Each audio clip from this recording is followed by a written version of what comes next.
പാവപ്പെട്ടവർക്ക് നൽകുന്ന ഒരു സൗകര്യത്തിനും തുരങ്കം വെക്കാൻ ആരെയും സമ്മതിക്കില്ലെന്ന് മുസ്ലിം ലീഗ് നേതാവ് ഡോക്ടർ എം.കെ. മുനീർ എം.എൽ.എ. പറഞ്ഞു. കണ്ണൂർ ഗസ്റ്റ് ഹൌസിൽ വാർത്താലേഖകരോട് സംസാരിക്കുകയായിരുന്നു അദ്ദേഹം. എം.കെ. മുനീർ എന്ന വ്യക്തിക്ക് 62 വയസ്സിൽ കള്ളക്കടത്ത് നടത്തേണ്ട കാര്യമില്ലെന്നും ഡിവൈഎഫ്ഐ നേതാവിന്റെ പ്രസ്താവനയ്ക്ക് മറുപടിയായി അദ്ദേഹം പറഞ്ഞു. എം.കെ. മുനീർ ഇപ്പോൾ 2 ദിവസമായിട്ടാണല്ലോ വരുന്നത്. എന്ത് കാരണം എന്താ?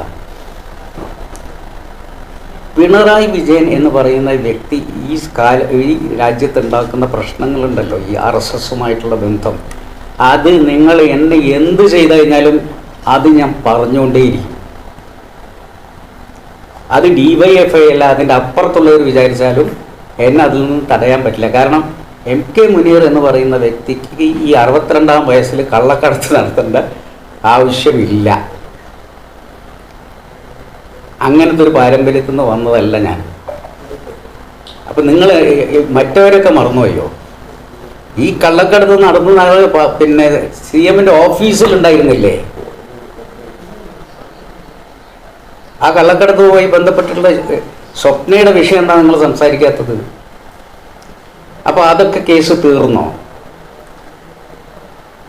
ഇത് ഞാൻ പറഞ്ഞല്ലോ, ഈ കേസ് ഇല്ലാത്ത ആളുകളുമായി ഞാൻ ബന്ധപ്പെടാൻ പാടില്ല എന്ന് പറയുന്നത് എന്താ അർത്ഥം?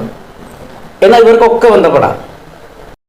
വിദേശത്ത് പോകുന്ന പലർക്കും രാഷ്ട്രീയം നോക്കാതെ അവിടെ താമസിക്കുന്നതിന് സൗകര്യമൊരുക്കുന്നുണ്ട്. ജോലി ലഭിച്ചാൽ അവർ ആ സൗകര്യം ഒഴിവാക്കുന്നു. ഇടതുപക്ഷം നല്ല പിള്ള ചമഞ്ഞ് എം.കെ. മുനീറിനെ കള്ളക്കടത്തുകാരനാക്കാൻ ശ്രമിക്കുകയാണെന്നും മുനീർ പറഞ്ഞു. മലപ്പുറത്തെ പോലെ കൊടുവള്ളിയെയും ഒരു ഭീകര കേന്ദ്രമാക്കാൻ ശ്രമിക്കുന്നുണ്ടോ എന്ന് ഭയപ്പെടുന്നുണ്ടെന്നും അദ്ദേഹം കൂട്ടിച്ചേർത്തു.